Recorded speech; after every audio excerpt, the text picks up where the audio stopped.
السلام علیکم ورحمۃ اللہ وبرکاتہ ان الحمد للہ والصلاة والسلام علی رسول اللہ وآلہ وصحبہ ومن والاه۔ عزیز طلبہ، جامع الترمذی محاضرہ نمبر 11 میں آپ کا استقبال ہے۔ اس سے پہلے کے درس میں ہم نے باب ما یقول اذا دخل الخلاء کی شروعات کی تھی اور پہلی حدیث کی سند اور متن پر گفتگو ہوئی تھی۔ آئیے ہم ایک مرتبہ سند اور متن کو پڑھ لیتے ہیں، اس کے بعد آگے شروع کرتے ہیں۔ قال حدثنا قتيبة وهناد قال حدثنا وكيع عن شعبة عن عبد العزيز بن صهيب عن أنس بن مالك قال كان النبي صلى الله عليه وسلم إذا دخل الخلاء قال اللهم إني أعوذ بك. قال شعبة وقد قال مرة أخرى أعوذ بالله من الخبث والخبيث أو الخبث والخبائث. قال أبو عيسى وفي الباب عن علي وزيد بن أرقم وجابر وابن مسعود. بات یہاں تک ہو چکی تھی۔ آئیے آگے دیکھتے ہیں کہ امام ترمذی رحمہ اللہ نے کیا کہا۔ قال ابو عیسیٰ، امام ترمذی رحمہ اللہ نے کہا حدیث انس اصح شیء فی هذا الباب واحسن۔ حضرت انس بن مالک رضی اللہ تعالی عنہ کی حدیث جس کو امام ترمذی رحمہ اللہ نے اس باب میں بیان کیا ہے، وہ اس باب میں سب سے زیادہ صحیح اور سب سے زیادہ بہتر ہے، احسن ہے۔ اور امام ترمذی کے علاوہ حضرت انس کی اس حدیث کو امام بخاری و مسلم وغیرہ نے بھی روایت کیا ہے۔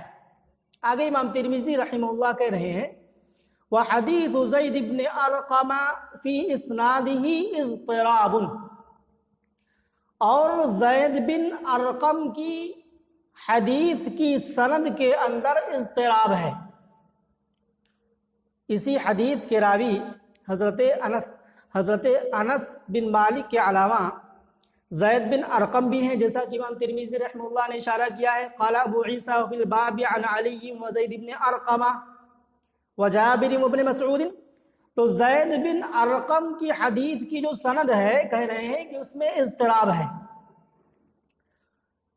اس کے بعد کہہ رہے ہیں روا ہشام الدستوائی وسعید بن ابی عروبہ عن قتادہ فقال سعید عن القاسم بن عوف الشیبانی عن زید بن ارقم وقال هشام الدستوائی عن قتادة عن زید بن ارقم ورواه شعبة ومعمر عن قتادة عن النضر بن انس فقال شعبة عن زید بن ارقم وقال معمر عن النضر بن انس عن ابیہ عن النبی صلی اللہ علیہ وسلم۔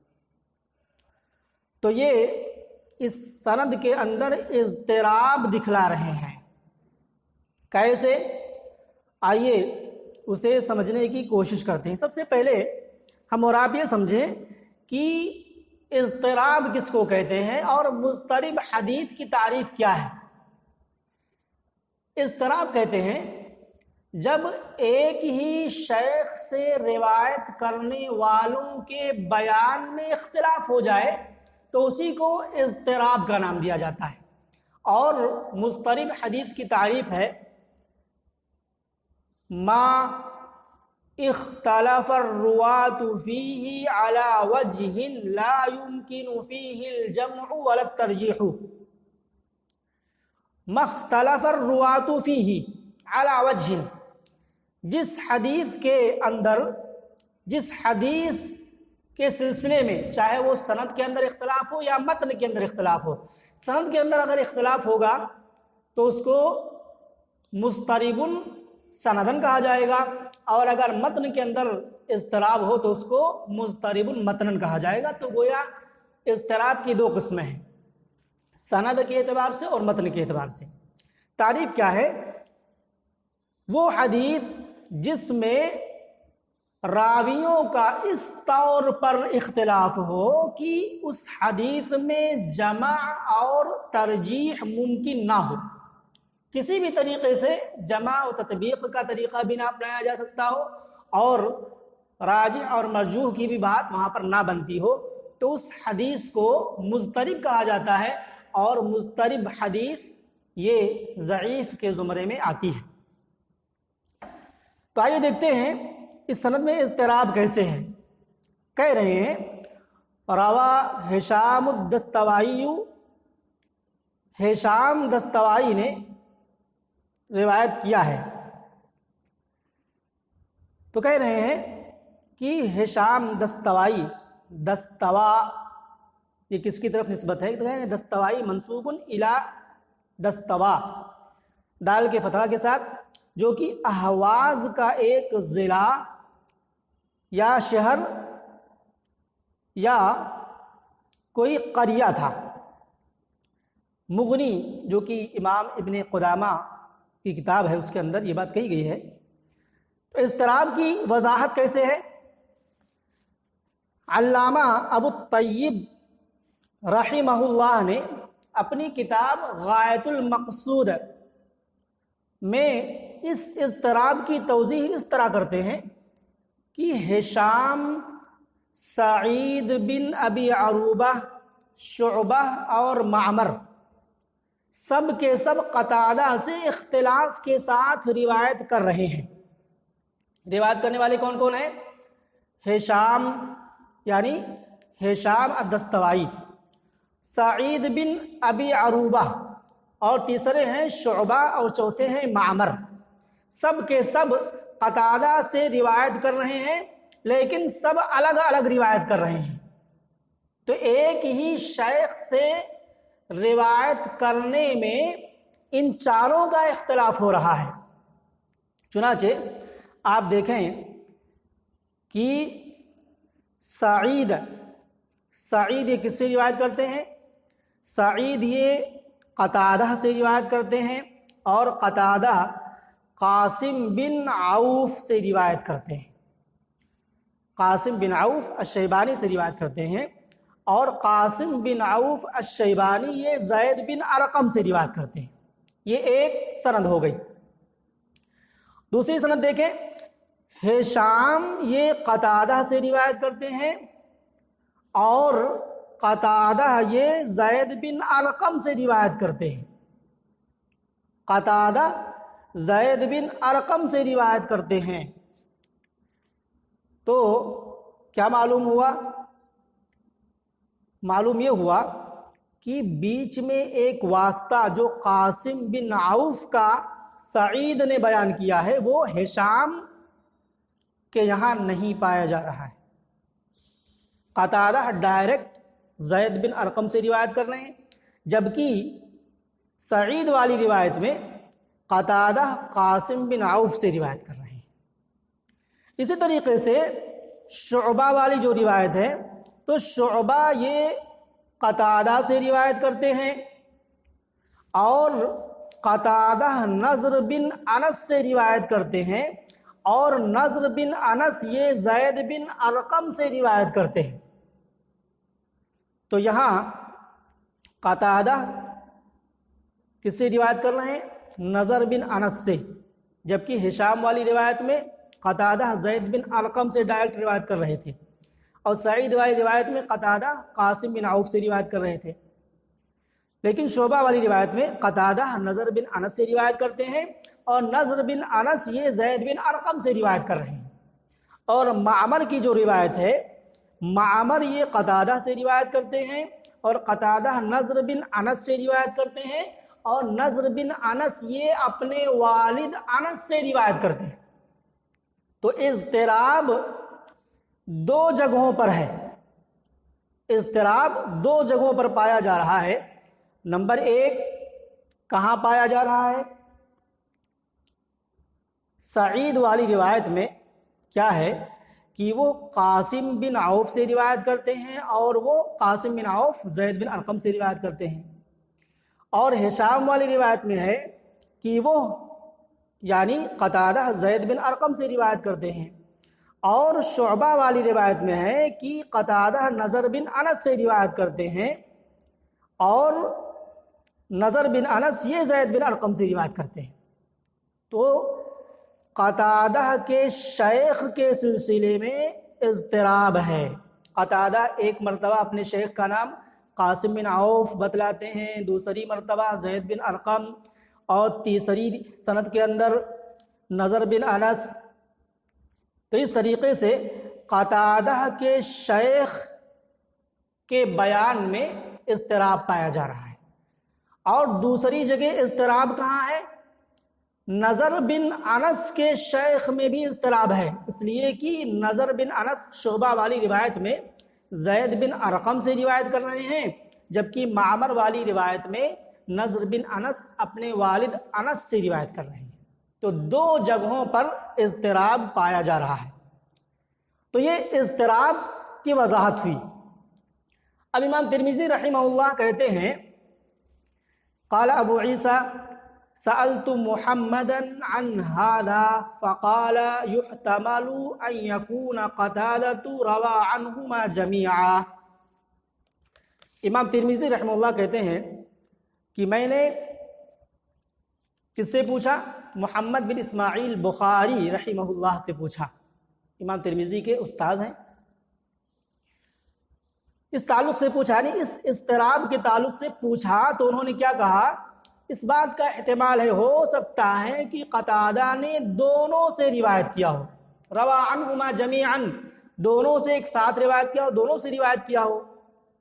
تو علامہ ابو الطیب غایۃ المقصود میں کہتے ہیں کہ اس بات کا احتمال ہے کہ قتادہ نے قاسم سے مراد قاسم بن عوف اور نضر بن انس سے، دونوں سے روایت کیا ہو، جیسا کہ امام بیہقی نے اس کی صراحت کی ہے۔ اور ان لوگوں نے جنہوں نے ضمیر کو دوسری طرف گھمایا ہے انہوں نے غلطی کی ہے۔ جنہوں نے کیا ضمیر کو کہاں لوٹایا ہے؟ زید بن ارقم اور نضر بن انس کی طرف، یعنی ہو سکتا ہے کہ ان دونوں سے حدیث روایت کی ہو، زید بن ارقم سے اور نضر بن انس سے۔ تو صحیح بات یہی ہے کہ عنہما میں جو ہما ضمیر لوٹ رہی ہے وہ کن کی طرف؟ قاسم کی طرف، یعنی قاسم بن عوف کی طرف اور نضر بن انس کی طرف لوٹ رہی ہے۔ ایک چیز اور دیکھیں کہ امام بخاری رحمہ اللہ کا قول کہ لعل قتادہ سمعہ من القاسم بن عوف الشیبانی ونضر بن انس عن انس، یہ امام ترمذی رحمہ اللہ کا ایک قول ہے۔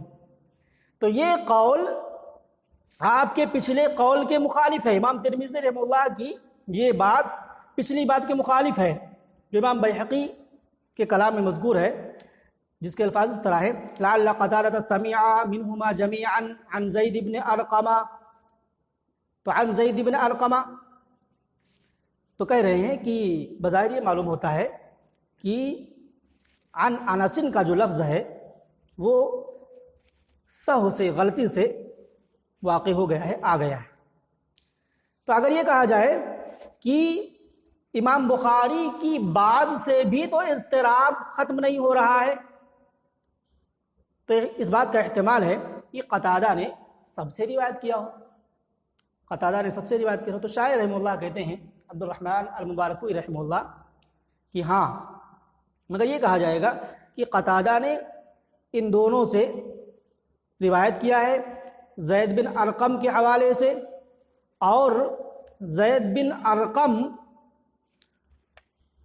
سے بغیر واسطے کے بھی روایت کیا ہے، زید بن ارقم سے واسطے کے ساتھ اور بغیر واسطے کے بھی روایت کیا ہے۔ تو یہ کہا جا سکتا ہے، لیکن یہ کہنا اور وہ روایت کہ معمر قتادہ سے روایت کرتے ہیں اور وہ نضر بن انس سے روایت کرتے ہیں اور وہ اپنے والد سے روایت کرتے ہیں، تو کہہ رہے ہیں شاعر رحمہ اللہ کہ یہ وہم ہے، جیسا کہ امام بیہقی نے اس کی صراحت کی ہے۔ تو معلوم یہ ہوا کہ احتمال اپنی جگہ پر باقی ہے اور اضطراب ابھی برقرار ہے، لہذا یہ سند کیا ہو گئی؟ مضطرب ہو گئی، اور یہ حدیث جو ان کے طریق سے آئی ہے زید بن ارقم کے طریق سے، وہ حدیث مضطرب ہو گئی۔ تو یہ بات ہوئی۔ اس کے بعد امام ترمذی رحمہ اللہ ایک سند اور ذکر کر رہے ہیں، قال حدثنا احمد بن عبدة الزبي البصري قال حدثنا حماد بن زيد عن عبد العزيز بن صهيب عن انس بن مالك ان النبي صلى الله عليه وسلم كان اذا دخل الخلاء قال اللهم اني اعوذ بك من الخبث والخبائث قال ابو عيسى هذا حديث حسن صحيح۔ کیا کہا؟ امام ترمذی رحمہ اللہ نے کہا کہ ہم سے احمد بن عبدہ الزبی البصری نے حدیث بیان کی۔ تو یہ کون ہے؟ احمد بن عبدہ الزبی، ان کی کنیت ابو عبداللہ ہے، نسبت البصری ہے۔ آپ حماد بن زید، ابو عوانہ، عبد الواحد بن زیاد وغیرہ سے حدیثیں روایت کرتے ہیں، اور آپ سے روایت کرنے والوں میں امام مسلم اور سنن اربعہ کے مؤلفین یعنی امام نسائی، امام ابو داؤد، امام ترمذی، امام ابن ماجہ ہیں، اور امام حاتم نے آپ کو ثقہ کہا ہے، امام نسائی نے بھی آپ کو ثقہ کہا ہے۔ آپ کی وفات 245 ہجری میں ہوئی، اور امام ذہبی رحمہ اللہ نے میزان میں کہا کہ ابن خراش نے کہا کہ آپ کے سلسلے میں کلام کیا گیا ہے، تو کہا کہ ابن خراش کی یہ بات صحیح نہیں ہے بلکہ یہ قابل حجت ہے۔ اور حماد بن زید کون ہے؟ حماد بن زید بن درہم الازدی، کنیت ابو اسماعیل الازرق البصری، حافظ، جریر بن حازم کے غلام تھے اور بڑے عالموں میں سے تھے۔ آپ انس بن سیرین، ثابت اور عاصم بن بہدلہ، ابن واسع اور ایوب وغیرہ سے حدیثیں روایت کرتے ہیں، اور آپ سے امام ثوری اور امام مہدی، امام ابن مہدی اور ابن المدینی وغیرہ روایت کرتے ہیں۔ اور ابن مہدی نے کہا کہ میں نے آپ سے زیادہ بڑا حافظ والا نہیں دیکھا، آپ سے بڑا حافظ میں نے نہیں دیکھا، اور حدیثوں کا آپ سے بڑا جانکار میں نے نہیں دیکھا، اور بصرہ میں آپ سے زیادہ فقیہ میں نے کسی کو نہیں پایا، نہیں دیکھا۔ آپ کی وفات سن 197 ہجری میں ہوئی، اس وقت آپ کی عمر 81 سال کی تھی۔ اور تقریب التہذیب کے اندر حافظ ابن حجر رحمہ اللہ نے کہا کہ آپ ثقہ ہیں، ثقۃ ثبت فقیہ کا لفظ استعمال کیا ہے۔ تو یہ سند ہے کیا؟ امام ترمذی رحمہ اللہ نے کہا کہ ہم سے احمد بن عبدہ الزبی البصری نے حدیث بیان کی، انہوں نے کہا کہ ہم سے حماد بن زید نے حدیث بیان کی عبدالعزیز بن صہیب کے حوالے سے، جن کے تعلق سے بات آ چکی ہے، اور وہ انس بن مالک سے روایت کرتے ہیں کہ اللہ کے نبی صلی اللہ علیہ وسلم ان نبی صلی اللہ علیہ وسلم کان اذا دخل الخلاء، اللہ کے نبی صلی اللہ علیہ وسلم جب بیت الخلاء میں داخل ہوتے تو کیا دعا کرتے؟ اللہم انی اعوذ بک من الخبث والخبائث، اے اللہ میں تیری پناہ چاہتا ہوں خبیث جنوں اور خبیث جنیوں سے، یہ دعا کرتے تھے۔ قال ابو عیسیٰ، امام ترمذی رحمہ اللہ نے کہا ھذا حدیث حسن صحیح، یہ حدیث حسن صحیح ہے۔ امام ترمذی کے علاوہ اس حدیث کی تخریج امام بخاری اور امام مسلم رحمہم اللہ نے بھی کی ہے۔ تو یہ ایک سند مزید ذکر کی ہے۔ اسی کے ساتھ یہ باب ختم ہوا۔ انشاءاللہ اگلے درس میں ہم اور آپ باب ما یقول اذا خرج من الخلاء، بیت الخلاء سے نکلنے کے بعد کون سی دعا پڑھی جائے گی، اس پر ہم اور آپ گفتگو کریں گے۔ اللہ رب العالمین سے دعا ہے کہ اللہ رب العالمین ہمیں اللہ کے نبی صلی اللہ علیہ وسلم کے پیغامات کو، آپ کی حدیثوں کو سمجھنے کی توفیق